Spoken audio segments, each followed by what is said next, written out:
こんにちは、モーリーです。旅は自己投資ということで、今回は絶対体験したいお得で美味しすぎる北九州小倉1泊2日グルメ旅を徹底紹介いたします。これぞ大人の穴場旅行といえるディープな地元民おすすめのコスパ最強グルメと歴史からの学びを存分に堪能してまいりました。ぜひ大画面でゆっくりご覧くださいませ。それではどうぞ。北九州小倉という地名は北九州市を構成する7つの区のうちの2つ、小倉北区と小倉南区を指しています。新幹線が九州に最初に止まる駅で、北九州市の中心となる地区なので観光スポットやグルメが豊富。北区人口は約18万人、南区人口は約20万人です。小倉の観光スポットには1602年から7年の時をかけ、細川忠興が築いた小倉城があり、小倉城は4階と5階の間に屋根のひさしがなく、5階の方が4階よりも大きい唐造りと呼ばれる天守閣が特徴。また大正時代に発祥し100年以上もの歴史を誇る市場で、北九州の台所と言われる旦過市場やリバーウォーク北九州、チャチャタウン小倉、TOTOミュージアム、門司港地ビール工房、北九州市漫画ミュージアムなど多数の人気スポットがあります。グルメも豊富で、高級寿司屋やおでんから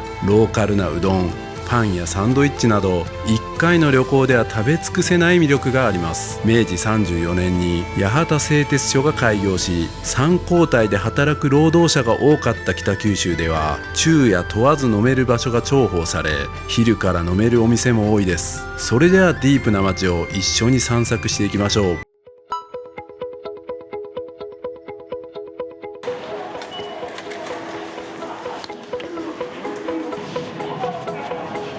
こんにちは、モーリーです。旅は自己投資ということでですね、今私は新神戸の駅におります。今回ですね、急遽山口市ですね、ニューヨークタイムズで今行くべき旅行先みたいな感じでね、3位に選ばれた山口市に行きたいと思っておりまして、今日月曜日なんですけども、ちょっとね定休日が多すぎることが分かりまして、今日はね山口市行く前に一旦小倉まで行きたいと思います。小倉の飲み歩きを今日1泊2日でして、明日山口市行きたいと思ってます。というわけで今日は小倉まで行きたいと思います。それでは行ってきます。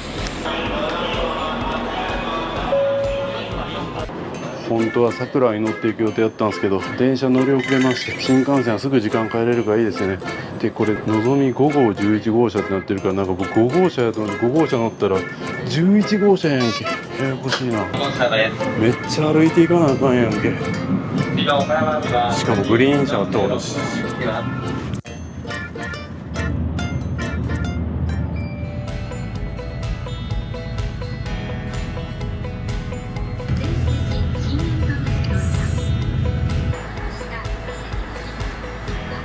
さあ、神戸から約2時間で小倉駅に到着しました。さ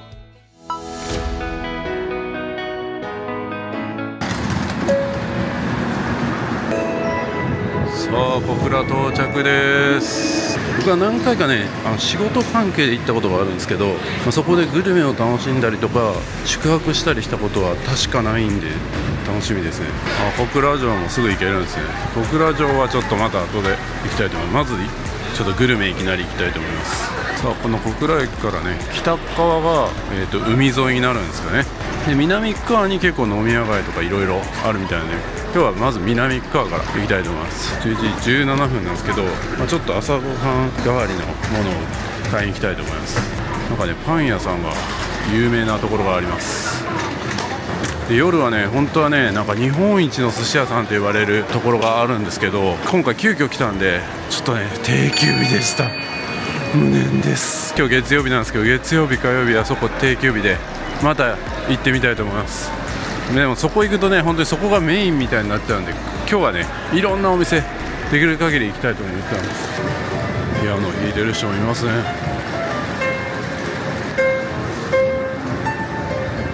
おお、すごい、めっちゃ都会じゃないですか。半端ないな。で小倉はね本当になんか何があるんかなって調べたら、なんと世界のTOTOですよ。皆さんトイレ使ってますよね。日本のトイレはめちゃくちゃ美しいで有名ですよ。そのねトイレのTOTOが小倉にはあるんですね。すげえなこれ。めっちゃ高いやん。半端ないな。あ、すごいすごいすごい。あそこモノレールが待機してる。小倉駅超都会じゃないですか。めっちゃ下町なイメージでいましたけど、めちゃくちゃ都会でした。これは何や。小倉祇園太鼓。小倉祇園は豪快にて優雅な北九州年中行事の花であると書いてますね。おー、モノレール行ってますね。なんか表現で言うと姫路になんか似てるような雰囲気やな。姫路ももともとモノレール走ってましたしね。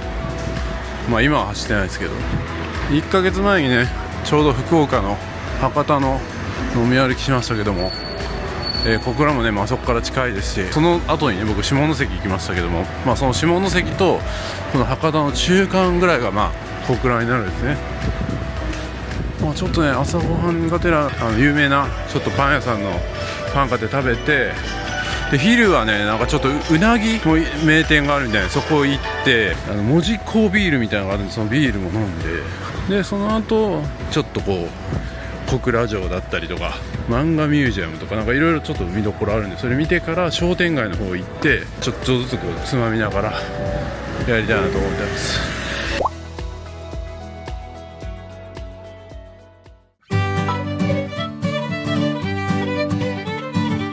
あ、ここですね。あ、もうなんか並んでる。あ、でも行列少ないぞ。いつも50人ぐらい並んでるって言ったけど、ちょっとしか並んでない。ここですね。この白屋行きたいと思います。フランス菓子創業昭和25年ということで、ここ行こう。やった、並んでない。いらっしゃいませ、どうぞ。いろいろあるの。いらっしゃいませ。どれが有名なんですか。サニーパンが有名です。はい。じゃあサニーパン2つ。あとなんか人気なんて。そうですね。バタパンに。じゃあそれ他人気ありますか。塩パン。じゃあそれにします。塩パンにします。はい。じゃあ以上で。はい。やっぱね月曜日に行くことで閉まってる店もあるんですけど、やっぱ人気店をサクッとこう並ばず利用できるっていうのは平日のメリットですね。どこで食べようかな。あとはちょっとねもうビールいっちゃいたいと思います。せっかく新幹線で来てね運転もないんで。結構寒いな。神戸は雨降ってましたけど天気にはやっぱ恵まれそうですね。ありがたい。で小倉ってねなんか激安なお店というかな、せんべろみたいなね、なんか安く飲めるみたいな店とかリーズナブルにうまいご飯が食べれるみたいなとこ多いんですけど、結構ね真逆もあるみたいですね。めちゃくちゃ高級店、寿司でナンバーワンって言われてるところも普通に多分1万5000円とか2万円とかするようなお寿司ですし、他にもなんか日本料理でかなりの名店があるのかね、調べてみると伺えます。だからどっち方向の旅もできるっていうことですね。で今回はどちら高級店攻めるっていうよりはコスパ最高な旅をしたいなと思ってるので、宿も全然もう寝るだけでいいと思ってるんで、なんでカプセルホテルみたいなところを利用して食事の方にお金かけて、まあそれでもコスパ最強みたいな旅をできたらと思います。さっきね食べたパン食べてないわ。まだ食べてへんわ。さっき買ったねパンも全部100円台でしたし、さっき3つ買って400円台だったと思うんですよ。で朝食400円台で済んだら全然いいっすよね。めっちゃ面白いですね。ホテルもねなんかそんなめちゃくちゃいいホテルみたいなのあんまなくって、ビジネスホテルばっかりですね。多分仕事とかで男の人が来るのが多いんですかね。結構歓楽街もあるみたいですし、一応もともと行こうとしてたお店もね門構えだけ見ときましょうかね。拝んでおきましょう。日本一のお寿司屋さん、寿司が好きな僕がいつか行きたい。チャンネル登録ね10万人いった暁にはまたこのお寿司食べてみたいですね。ここ今日夜行こうかなと思ってる居酒屋ですね。焼き鳥屋さんかな。この官軍っていうとここも結構良さそうなんで今日入れたいんですけどね、ちょっとちっちゃいから入れるか分かんないですけど、月曜日やからね行けると信じましょう。ここっぽいですけど、ここかな。天野ビルディングって書いてるから天寿司とかだったと思うんです、名前が。この辺りがその寿司屋さんっぽいですけどね。このビルに多分入ってるんですかね。寿司屋さんでビルを建てたみたいな感じかも。ビール工房の近くにちょっと公園発見したんで、ここで食べたいと思います。でも早く食べたかったから、もうその辺で食べようかなと思ったけど、よかった、ちゃんと公園ありました。公園って言ってもね、都会の中にある公園なんで、なんかそれなりな公園ですけど、パン3つ買ったと思って4つ買ってましたね。4つ買って400いくらって安い、500いってたのかな、ちょっと忘れましたね。じゃあもう一番人気のね、サニーパンまずいただきましょう。一番人気のちょっとね、コップのなんかすごいニチャニチャしてる一番人気のサニーパンいただきます。なんなんやろこれ、サニーパン。中にクリーム入ってるやん。あ、めっちゃ練乳これ。僕の心もサニーですね。まさにサニー。どういうことやねん。なんかただのね、何も入ってないパンかと思ったら、うまい。ちょっと難点はこう手がニチャニチャする。ただこれを毎日5個とか食べたら多分糖尿病になります。はい、もう一つこれバーターパン見える？やばいやばいやばいやばいやばい、なんかめっちゃ鳩寄ってきた。めっちゃ鳩がこっちに来た。やばいやばいやばい、めっちゃ狙われてる。やばいやばいやばいやばいやばい、さっきからいきなりめっちゃ来る。あげへんで、くれる人がいるんでしょうね。おお、びっくりした。何やねん。これもうまい。飲み物買うの忘れた。はい、ビール工房行ってビール飲まないと。本場はコーヒーがいいですけどね。まだ寄ってきたな。なんもないって。なんでわかるんや。どっから来たんや。どっから来たんや。どっから来たんや。どっから来たんや。おお。どっから来たん。さあ、僕らの栄養ドリンクビールを飲みに行きましょう。こ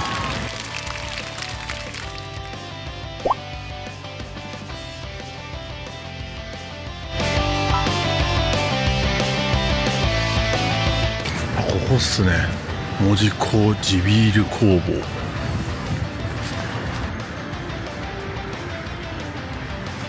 さあ入ってみましょう。とりあえずビールをいただきますか、ね、最優秀賞を受賞してるバイゼン。こんな感じでタッチパネルでいけるようになってるんですけど、お手軽メツゲライセットとビールを少なめのやつを2つ頼みます。桜ビールとバイゼン行ってみたいと思います。来ました、桜ビールとバイゼンですね。こっちがバイゼンですね。そして桜ビール。はい、それではバイゼンからいただきます。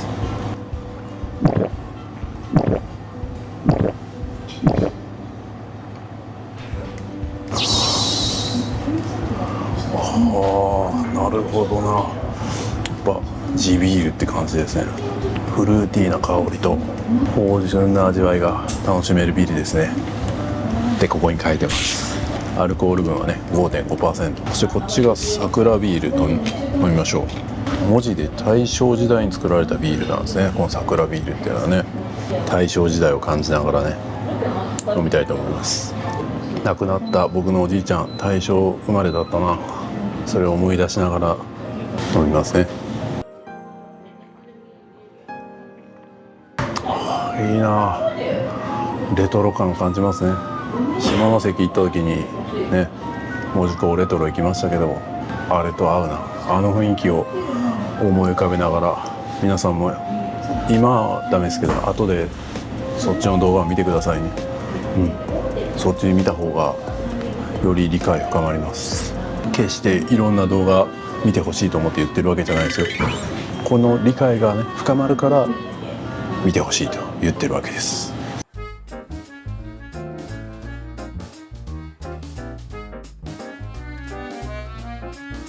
この後僕うなぎも食べに行きますからね。大丈夫か。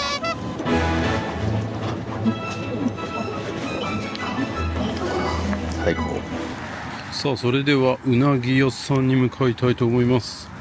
いやちょっと酔っ払っちゃいましたね。もうまだ12時41分なんですけど、もうなんか酔っ払っちゃいましたね。昼間から酔っ払えるのが小倉のいいとこですかね。楽しみたいと思います。あ、ここに広告も出てるな。この多分うなぎ屋さんですね。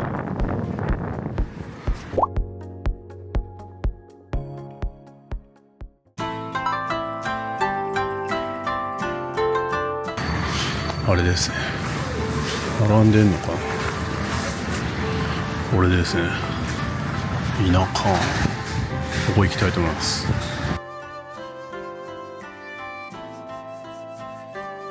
奈良バスに入ることができましたね。どれが売りなんやろ。外国人が多いですね。僕以外みんな外国人かな。獺祭も飲める。最高のうなぎを求めてと、昔から食べられてた日本うなぎであることを、1年から2年3年かけてゆっくりと成長させること、夏は暑く冬は寒く自然な水温でと、餌はやりすぎずに腹6分目、過密養殖をせずにのびのびとした環境で育つこと。腹6分目。今日僕は多分腹23分目ぐらいになるそうです。やばいっす。この松茸梅っていうのでね、うなぎの質が変わるんかと思ったら量が変わるだけなんですね。そしたら今日はそんなに量を食べたわけじゃないので、このかば焼きコースの松いただこうかな。あ、でも鮭は白焼きも入るんか。悩ましいな。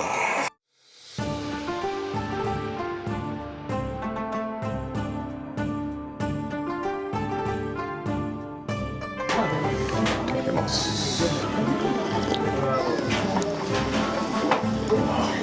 雑炊もうまい。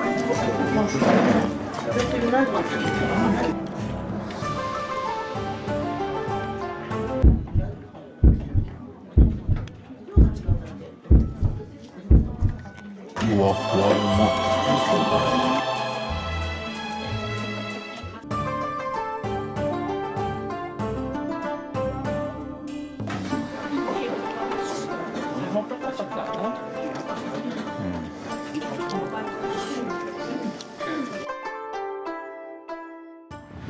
いやー美味しかったですね。でこっからちょっと商店街に行こうかなとも思ったんですが、ちょっとその前に駅の北側に行って観光少しやりたいなと思います。なんか食が続いてもね、あれがねちょっとあれだと思うんで。いやしかしさっきのうなぎの店もね、中国人かな、外国人の方がすごく多かったですね。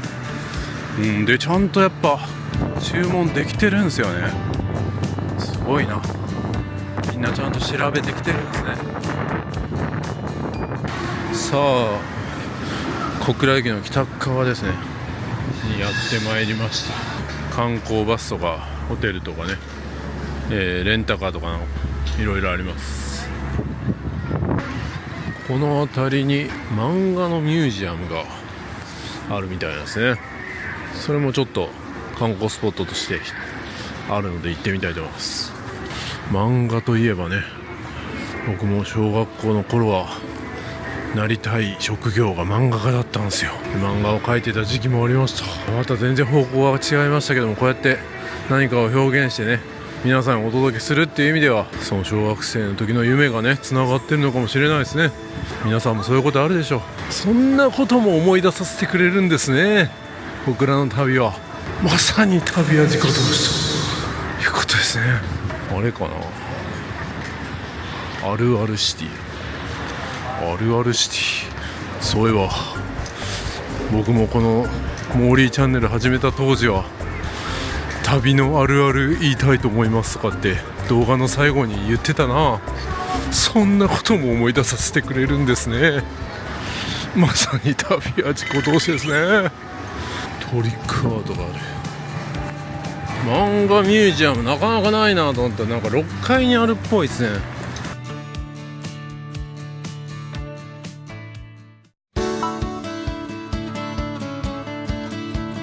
これですね、北九州漫画ミュージアム。なんか今日撮った宿もそうなんですけど、漫画が読み放題みたいなね。漫画がすごい力入れてるんですかね。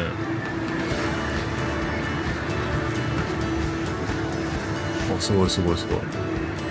漫画ミュージアム、すごい。なんかめっちゃいろんな人のサインがあるよ。みんな絵うまいな。そらそうか。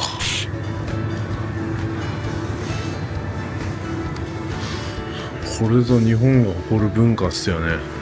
なるほどな。北九州市にはかつて日本の四大工業地帯の一つで北九州工業地帯があり、鉄を作るという国の根幹産業を担うそのパワーは文化や芸術面にも注がれましたと。当時は北九州市や映画館や貸本屋が全国でも多い地域だったと。そのような文化が人々の知性や感性を豊かにし、芸術を育んでいく土壌になったのでしょうと。事実、北九州市は多くの作家や漫画家を輩出してきましたと。北九州市にはクリエイトする土地の気力があるのですと。素晴らしい。それで漫画ミュージアムなんですね。ちょっとね、中は撮影できないみたいなんで、ちょっと自分で楽しんできます。漫画ミュージアムね、もう体験してきたんですけど、最初の方はね、漫画の描き方みたいな、こういうことを意識して描いてるみたいなって面白かったんですけど、最後の方はね、もうただいっぱい漫画があってそれを読めるようになってるんで、ちょっと僕はそんな時間ないんでね、ちょっともったいないことしたなみたいな感じになりましたけど、でもなかなか面白かったです。銀河鉄道の松本零士さんがここ出身なんですね。いや、僕ね、駅の北がなんか小倉城があるみたいな話したんだけど、全く嘘でした。なんでそんな風に思ってたんやろ。なんか調べた時にそんなイメージでずっといました。南側でした。ほとんどが南側で揃いますね。さっきの漫画ミュージアム以外はもうほぼほぼ南側にあると言っていいでしょう。じゃあちょっと小倉城見に行くかな。全部徒歩で行けるな、小倉城方面。旦過市場もね、モノレール乗っていこうかなって思ったけど、全然歩いて行けそうですね。帰りにモノレール乗ろうかな。いいっすね、このなんか商店街の感じ。揚子江の豚まん、これも有名っすよね。腹がいくらあっても持たんな。にぎわってますね。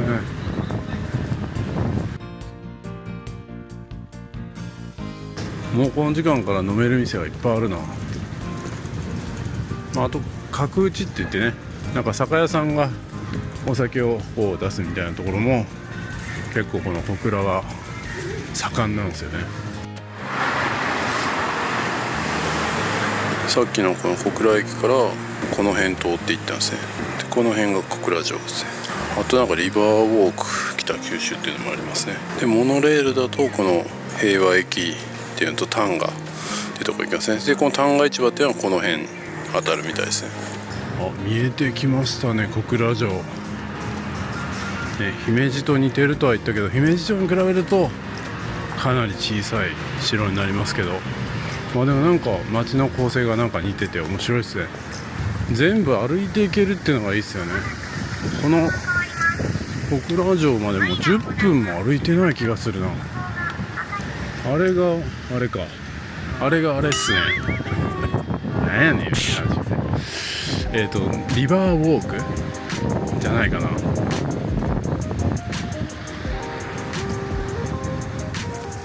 頑張ってますね。なんかこの辺もなんか都市に近づこうとしてる。小倉、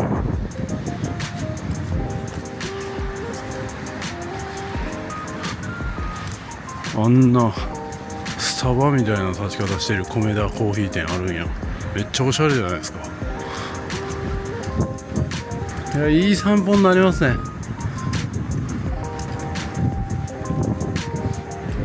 やっぱリバーウォークですね。今ここですね。さっき橋をこう渡ってきた感じですね。そしてリバーウォークで小倉城、どっか行ったんやろ。森鴎外の碑があるんや。でそっからこう行ったんやかな。この辺に長崎の火炎と原爆記念碑とかいろいろ広場があるんですね。住みやすそうですね、小倉も。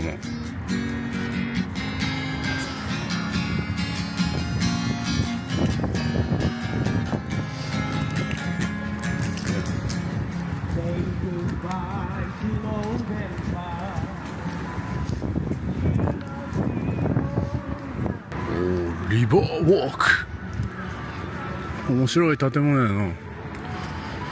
ここから入るんですね。来た来た来た来た。音楽鳴ってる。どっちから行ったらいいんやろ。こっちから行こうかな。それではグルメだけじゃなくて観光もということで小倉城行きたいと思います。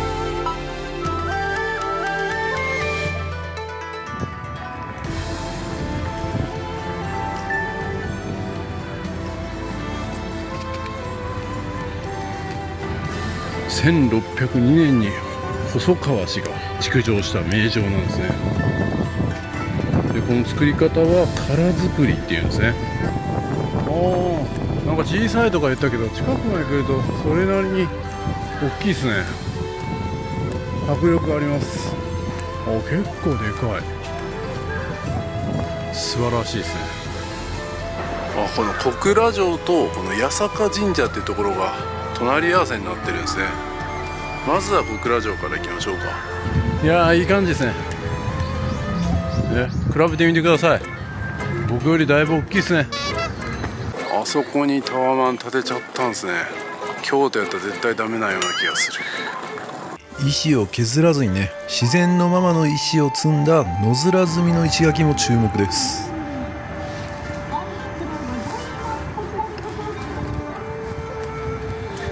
そろそろスイーツも食べたいな。小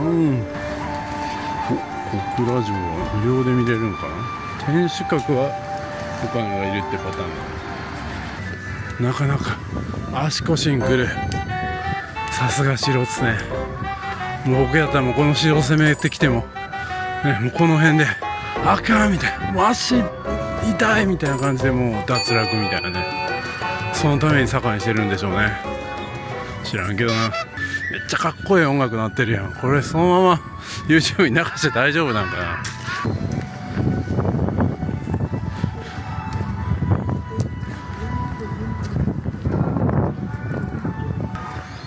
来たー、小倉城。やっぱここに撮るんですね。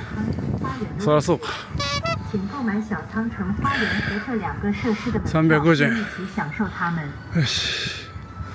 2施設共通券。いろんな施設があるの。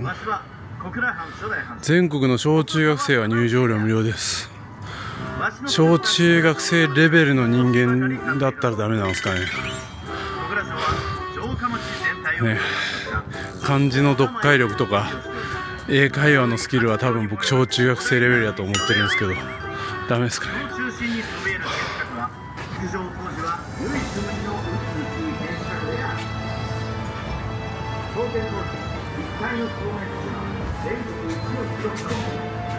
建築当時は全国一の広さだったんですね。大阪城、名古屋城に次ぐ3位の大きさがね。姫路城は大きくはないんか。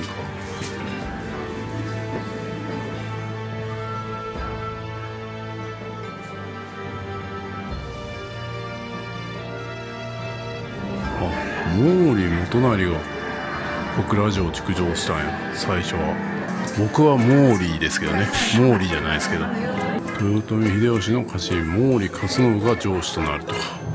毛利ではないですよ。しつこいのはダメですね。初代藩主が細川忠興。殻作りの天守を含む小倉城を築城したのはこの細川忠興さんなんですね。これも下関の旅で見ましたね。宮本武蔵と佐々木小次郎の決闘、7年の歳月をかけた大改築と。また1959年に天守閣再建するんや。小倉藩は自ら城に火を放って退いて幕府の援軍を待つ作戦を採用したんですね。だから天守閣はもうなかったんや。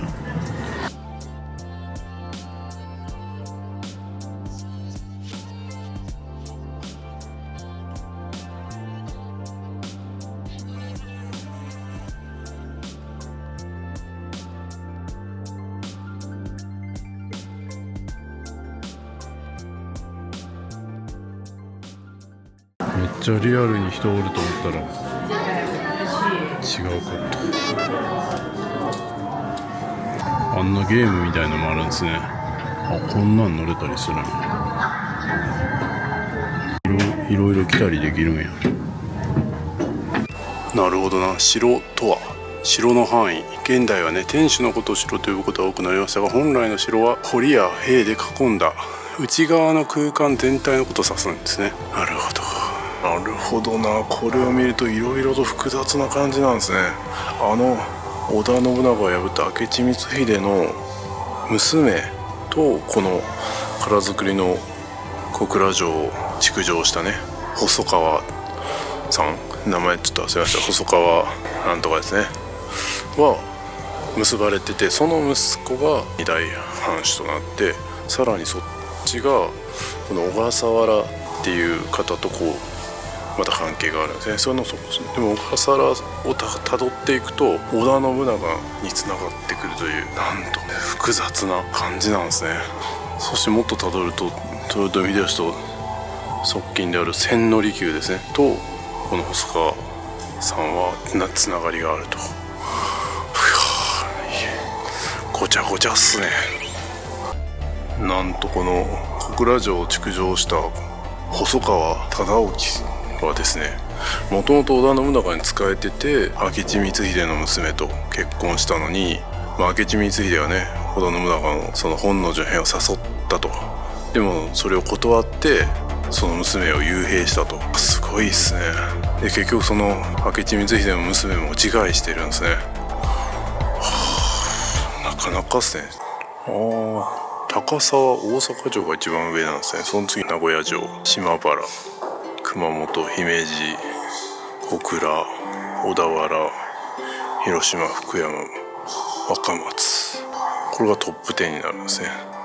天守閣の天守の規模は1位なんですね。上からの景色です。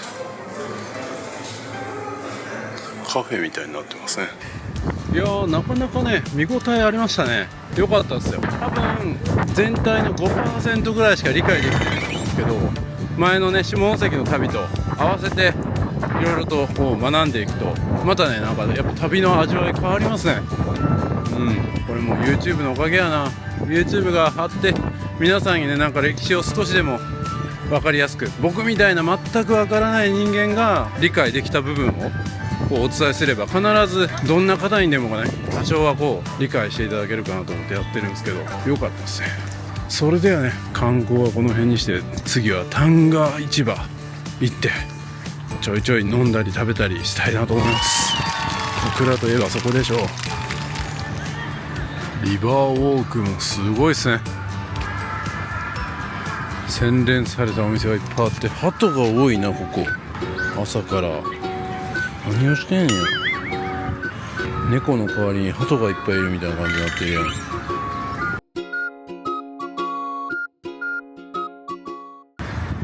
なんと魚町二番街って、僕ね、この町すごい兵庫県の姫路市と似てるなと思って見てるんですけど、姫路市にも魚町ってありますからね。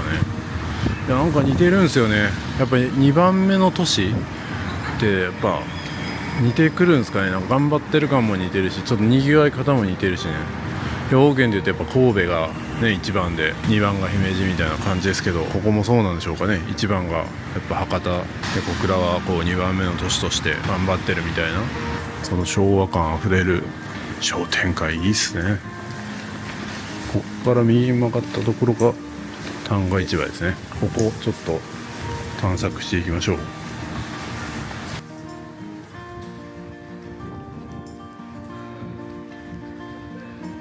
いや、本当になんか僕姫路に20年住んでましたけど、姫路に帰ってきたみたいな、そんな空気感すらあるな。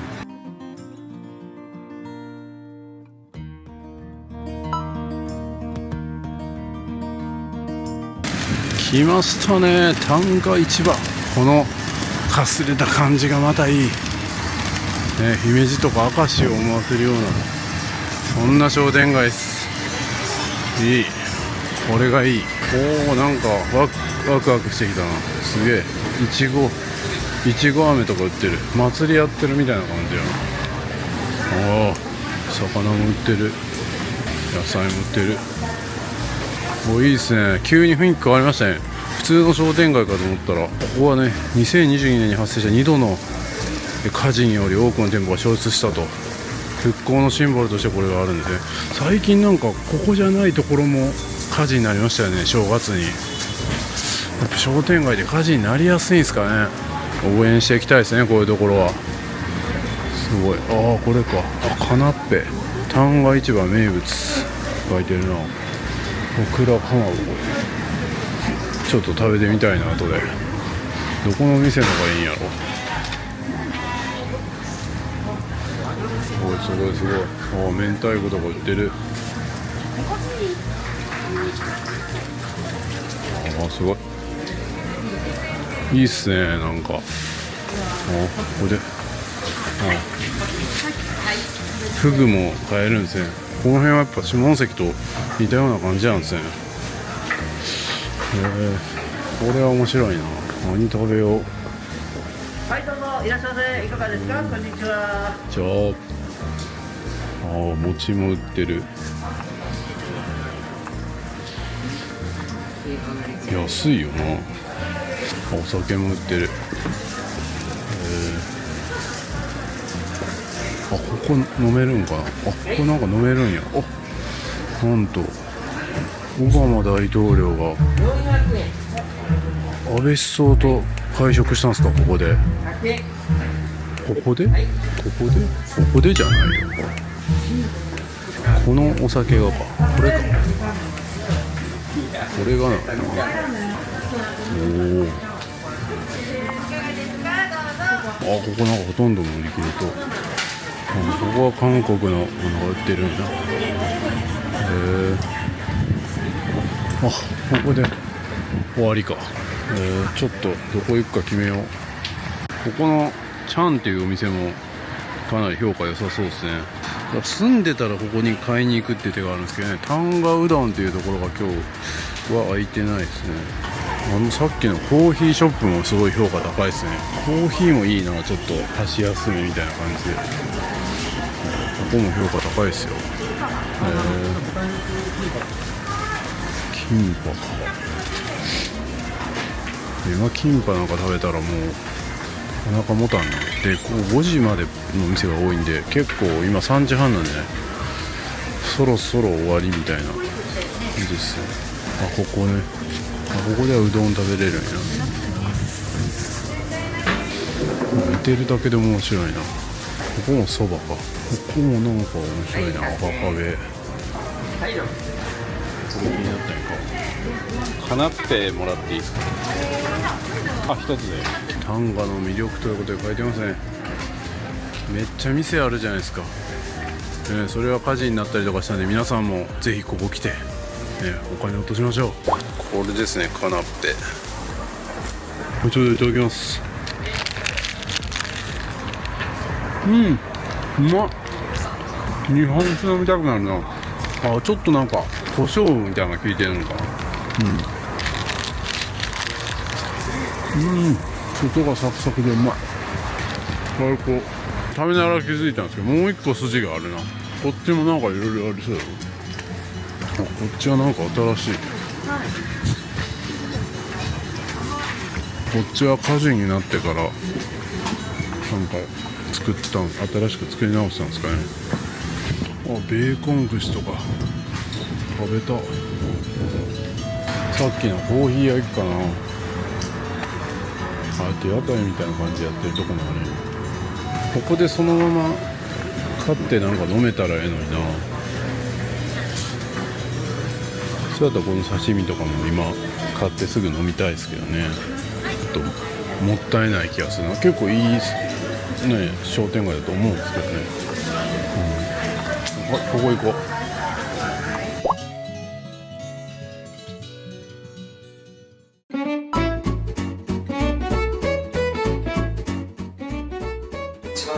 芸者、じゃあそれでお願いします。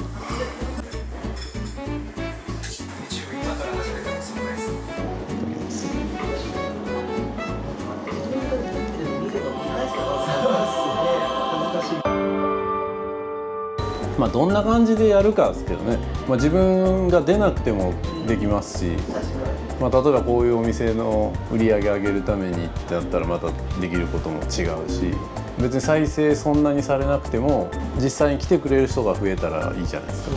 そうそう、いろんなやり方が YouTube あるんで、僕の場合はもう顔出してやってますけど、ビジネス系の YouTuber とかは別にそんなに再生数ってやっぱ増えないじゃないですか、ターゲットがちっちゃいから。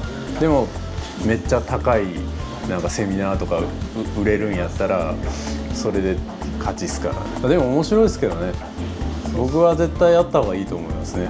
もう何かその目的があるんやったらね、まあ、やるのは無料なんでね。でなんかショート動画って TikTok もあるし Instagram もあるし YouTube もあるじゃないですか。長尺動画は YouTube 一択じゃないですか。 YouTube かテレビかしかないんで、やっぱそう考えても、まあ、いきなり終わったりすることはないかなみたいな。今テレビで見てる人も多いですからね。データで見れるんですけど、もう 70% ぐらいがテレビで見てますね。そうそう YouTube、まあ、僕のチャンネルですけど、僕のチャンネルに限っては撮ってますよ。 YouTube やります。 YouTube やりますって言ってます。売り上げをはい、探します。コーヒーのそうですそうです。キッチンカーを土日とか天気のいい日にねやられてるみたい。どこでやってるんですか？千葉広場。千葉広場っていうところで。こちらの目の前の広場。この近くですか？そうです。でその奮闘記を YouTube 始めると宣言されたんで、この動画が上がる頃には始まってるんじゃないかなと思います。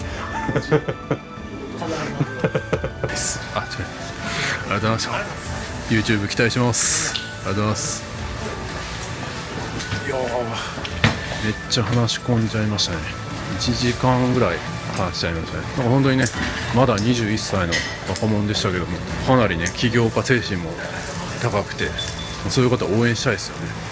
YouTube もね本当にやってがっつり頑張りたいと言ってたんで楽しみにしてます。応援したいですね。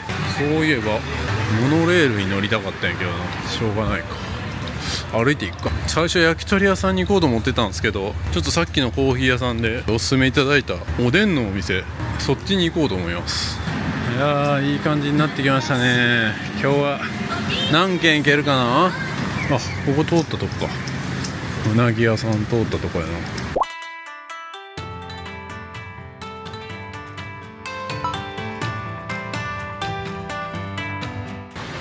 この辺にありそうな感じですが、どこ？あ、これか。酒造大太鼓。これは普通に入れへんな。教えてもらわないと入れなさそう。いただきます。こ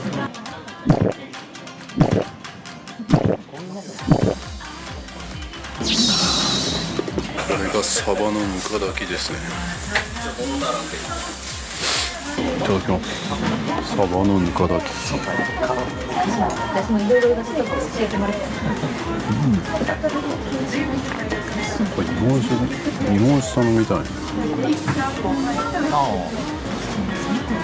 サバの味噌煮っぽい感じなんですけど、ちょっとやっぱ深みがありません。ぬか炊きなんで。こ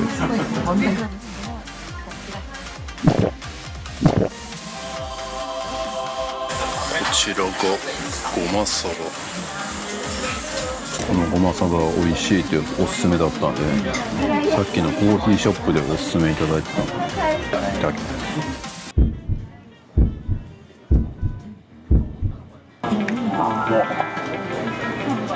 これは絶品やわ。存在感もすごいし、味の濃厚さも素晴らしい。お酒にめちゃくちゃ合う。ビールにも日本酒にも合うな。こ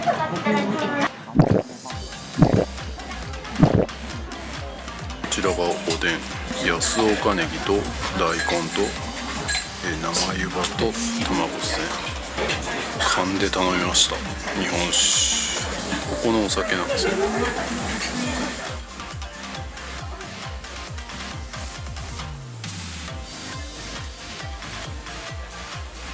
と日本酒をね、おでんと食べたかったんでじゃあ日本酒おでんで食べたかったんじゃないおでんで日本酒を飲みたかったです。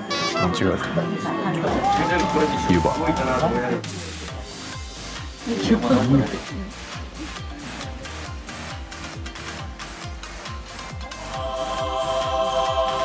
まずは大根です。だしが染み込んでてめちゃくちゃうまそう。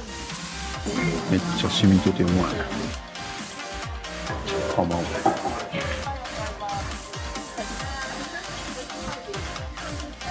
これ料理出てくるのめちゃくちゃ早いね。安岡ネギも存在感がすごくてうまそう。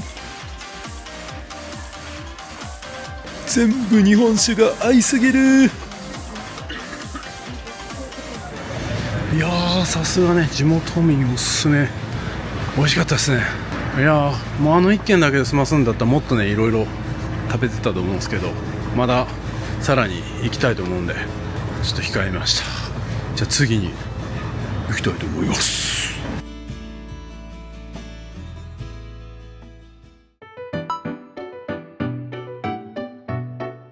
はい、今日泊まる宿はこんな感じです。カプセルホテルみたいな感じになってて、中で漫画とかなんかカレーのサービスとかもあるんですね。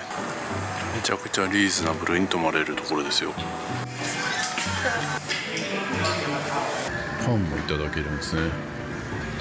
カレーもいただけるといいですね。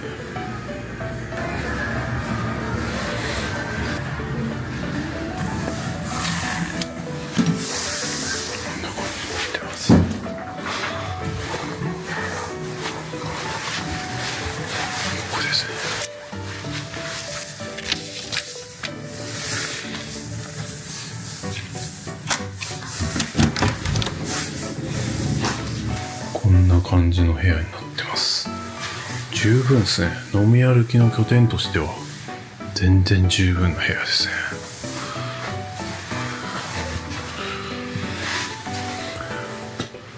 でこれですね、めちゃくちゃ安いです。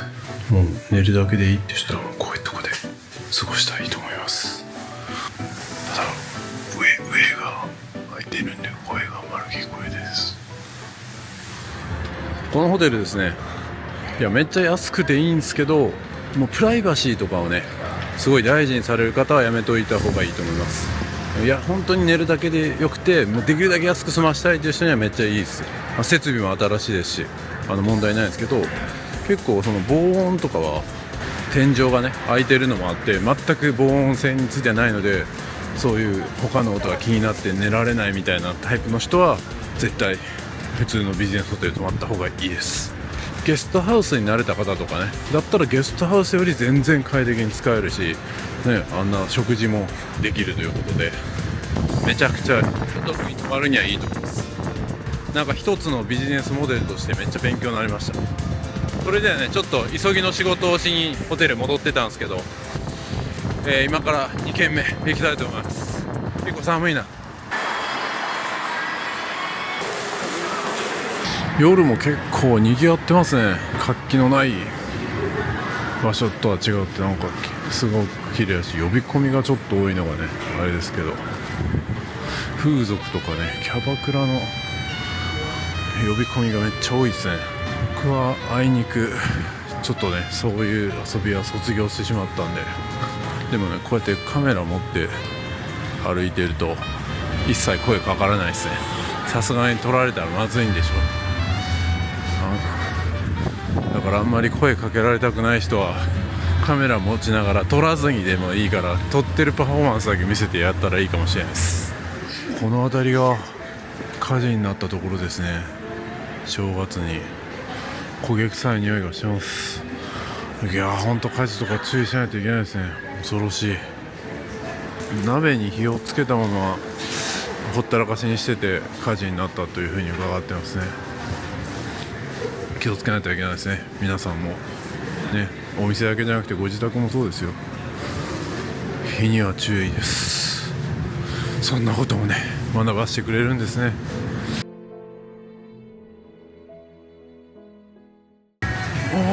おすすめ聞いた店今日閉まってるやん。ここや。グリルラバラボめちゃくちゃ当てにしてたのに、何これ今日定休日定休日やん今日。はあしまった。じゃあどこ行こうかな。ちょっと当てが外れた。地元の方に聞いたおすすめもまさかの定休日です。無縁すぎるわ。あんな屋台みたいなとこもあるんですね。めっちゃいいやん。牡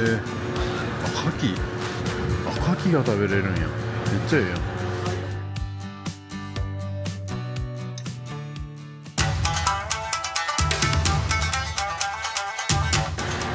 ここっすね、一番屋空いてるんかな。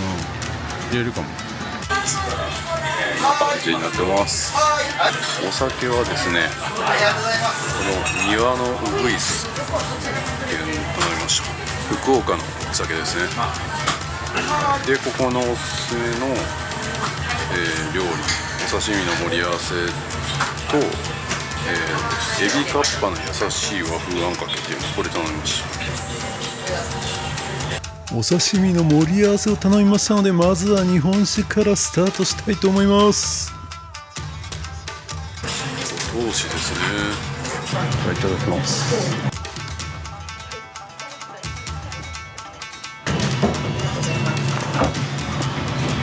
う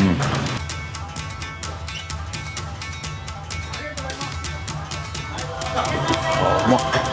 キレがあってうまい。料理に合うわ。刺身が待ち遠しいわ。島アジ、シラス、マグロ、マダイ、ホタテ、タコとなっております。それではまず島アジからいただきます。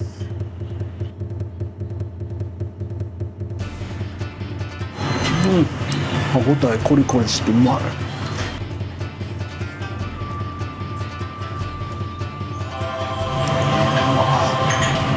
ヒラスいただきます。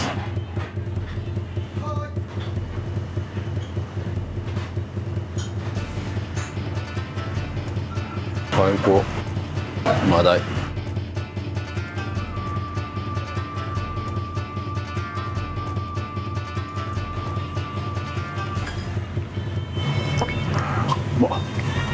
マグロいただきます。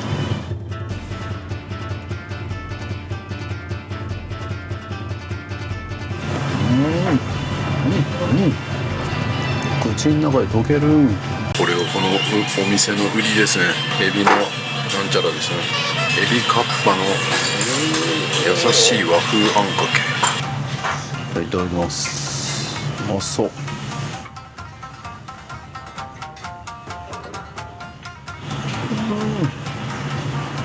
これはうまい。何これ。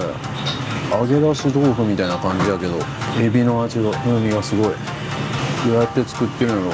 で、あんもうまい。でかいエビも乗ってる。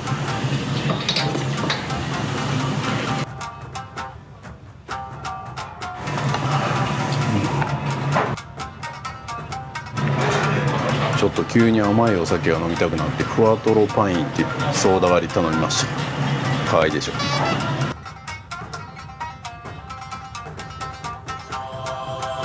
ふわとろや。俺が想定した卵焼きとちょっと違うけど、はい、混ぜずに、もうそのままいくんです、ありがとうございます。混ぜずにそのままいくみたいです。写真撮りたいけど早く食べろ。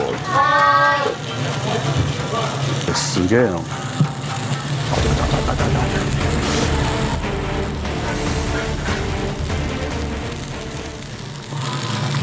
わ、卵トロトロや。メガネが曇るやん。メガネめっちゃ曇る。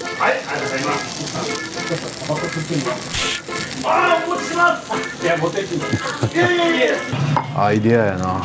僕らがもう卵焼きやって言ったら、ね、もう頭凝り固まってるからこうだっていうね、いう感じで思いますけど、こうやってね、同じ卵焼きでもいろんな発想ができるんですね。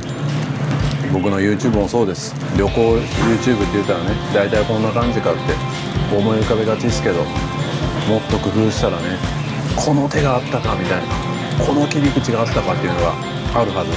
皆さんのお仕事とかね、プライベートもそうですよ。遊ぶといえばこうだと思ってた、仕事といえばこうだと思ってた、それも切り口変えてみると、なんだこんな手があったかみたいなね、いけると思います。恥ずかしいやんけ。ちょっと聞かれてたんちゃうんか。美味しいからいい。ほんまに恐れ入りました、ね、こんな発想で日々やっていかないといけないですね。そんなことも教えてくれるんですね、小倉の旅は。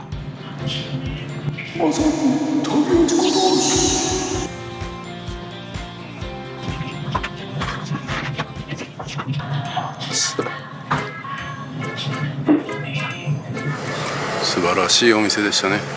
いやー、ゆっくり飲んでたらまたお腹空いてきますね。どないなってるんや胃袋、うどん食おうかな。なんかね、北九州福岡はうどんが24時間空いてるみたいなんですよね。ラーメンじゃなくてうどんが24時間空いてるということで、うどんで締めようかな。食えるんか。なんか柔らかいうどんらしいですけどね。小とかないかな。まあ大も食えそうですけどね。次の日にも答えそうですからね。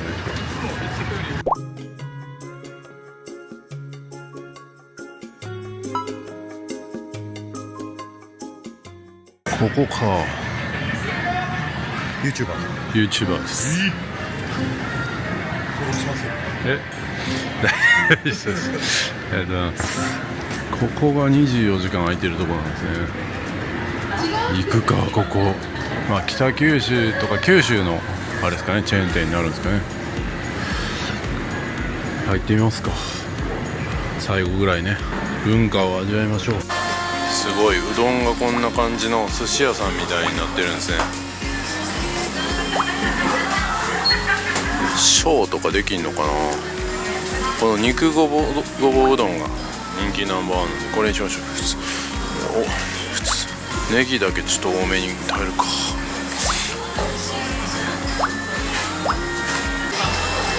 構なボリュームやな。でもやっぱこういうチェーン店はね、料理が美味しく映るようなライティングになってますね。やっちゃいましたね。これで堪能ですね。いただきます。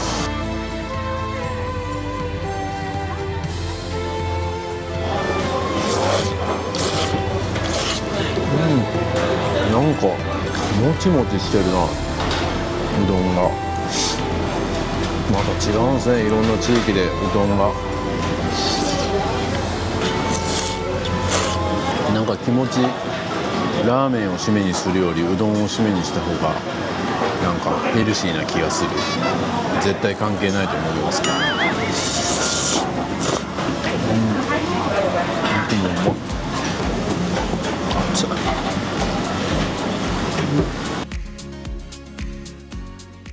なんかちょっとやっぱりモノレール乗りたいな。最後にちょっと一発モノレール乗って終わろう。小倉の旅を締めくくりたい。何時に来るんやろ。次は小倉駅まで100円で行けるんですね。安い。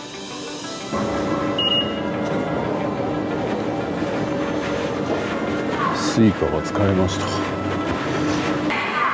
さあ来ましたモノレール来ましたよ。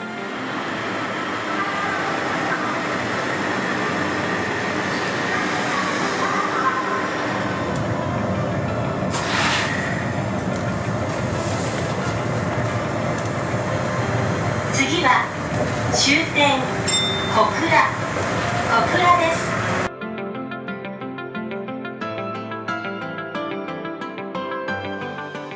降り口は右側です。開くドアにご注意ください。は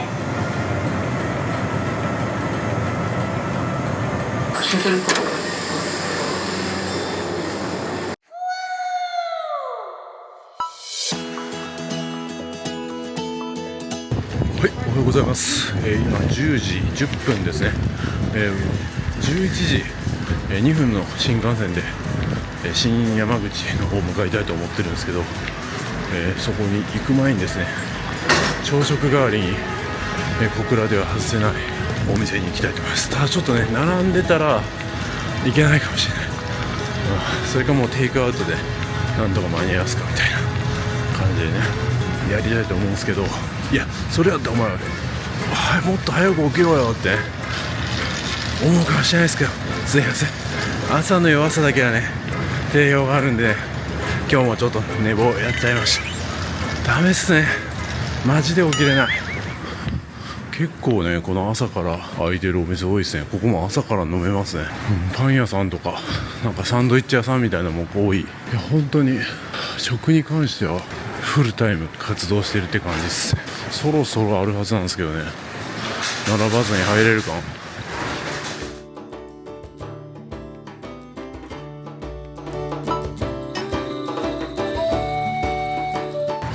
ここですね、OCM って書いてるとこ。空いてんじゃないの？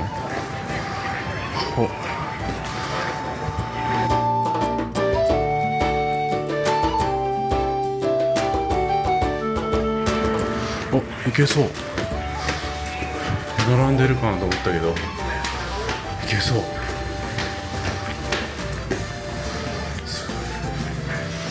テイクアウト、イートイン。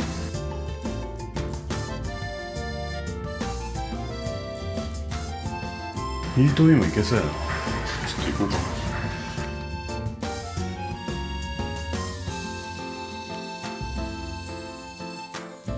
私初めてなんですけど、どうやって選んだんですか？並んでる具材の中から、好きな具材を2種類選んでいただいて、それを重ねてサンドイッチを一つお作りしているんです。わかりました。普段は選んでいただいた具材の中の高い方だけがサンドイッチの一つのお値段になりまして、なるほど。こっちに並んでるお刺身は1種類入った完全な形のお刺身で、なるほど。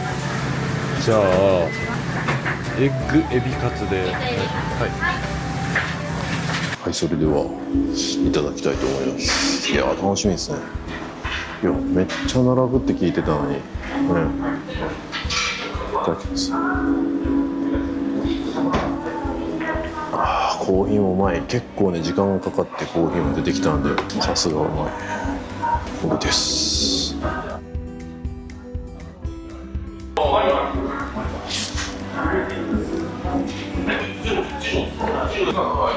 めっちゃうまい。レタスはシャキシャキやし、卵がめっちゃ甘くて、エビカツもしっかりエビを感じられて、バランスがめっちゃいい。これはうまいですね。なかなかのボリュームです。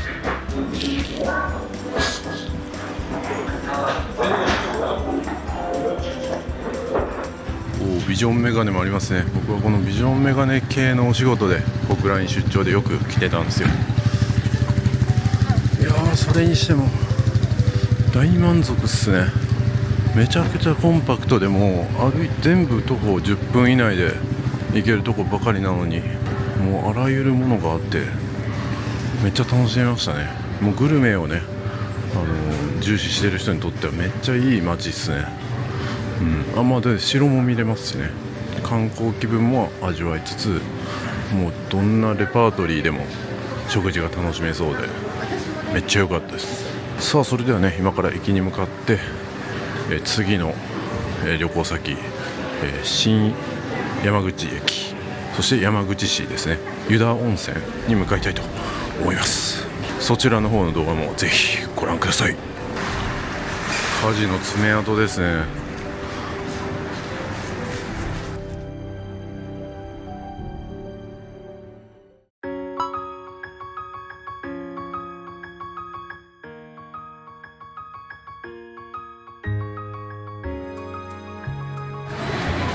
さあ、11時2分の、桜で新山口向かいます。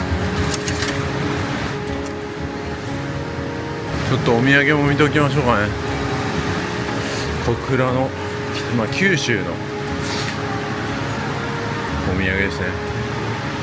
餅吉、山屋とかね、この博多ですね、もつ鍋とか、やっぱ福岡のお土産はメインになってくるんですかね。ラーメンとかね。小倉のお土産っていうのは特にないか。ほとんどが福岡ですね。で獺祭とか山口やから、やっぱその山口とか福岡の、お土産になりそうですね。あとは文字とか。ここでうどん食べましたね。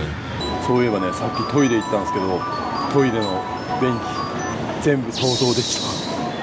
さすが小倉で、それは当たり前か。どこでもそうか。すげえな、とうとう世界が誇るね。あ、しまった。やばいやばい、鹿児島行き方面に乗ってしまった。やべやべ、間に合う。なんでこんなことになるの。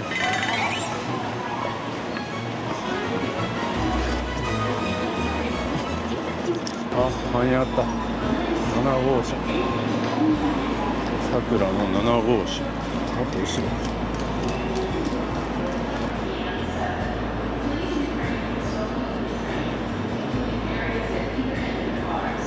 さあ来ましたね。小倉の旅の後に行った山口市の旅は別動画で公開中です。こちらの旅も本当に最高の旅になりました。ぜひこちらの動画もご覧くださいませ。湯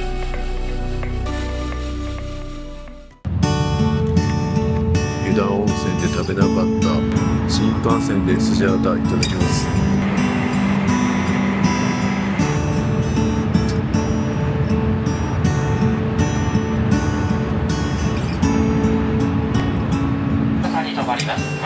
いやー、今回も最高の旅になりましたね。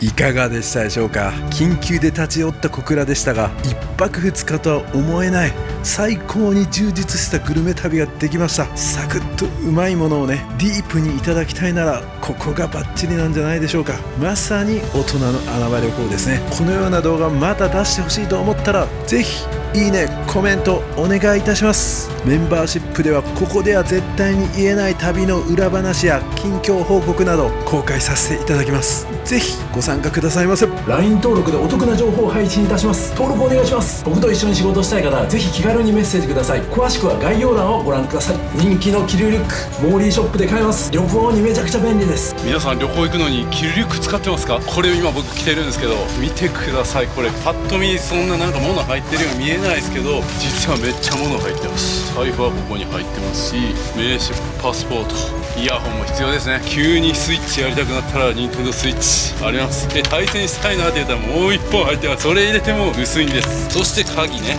車の鍵つけたりとか財布だったりとかも入れることができます。財布何個入れんねんって話ですけどね。そして外側にももちろんポケットが2つついておりまして、除菌シートだったりとかも入れれますし、なんと後ろにですねペットボトルもですねこう入れることができるんですよ。これだけでもめっちゃ入れるなんて思うけど、なんとこの後ろにですねパソコンまでね、これだけ物が入ったらもう旅行先でご飯食べに出かけよう、でもスイッチやりたいかもしれんし、仕事ももしかしたら入るかもしれん、喉も渇くかもしれんみたいな、そんな心配性なあなたでも全部入れていけます。リュックとか背負ったらスリにあったり怖いじゃないですか。キルリュック、旅行する人には絶対必須です。旅は自己投資。僕のことをもっと知りたい方はサブチャンネルもチェックをお願いいたします。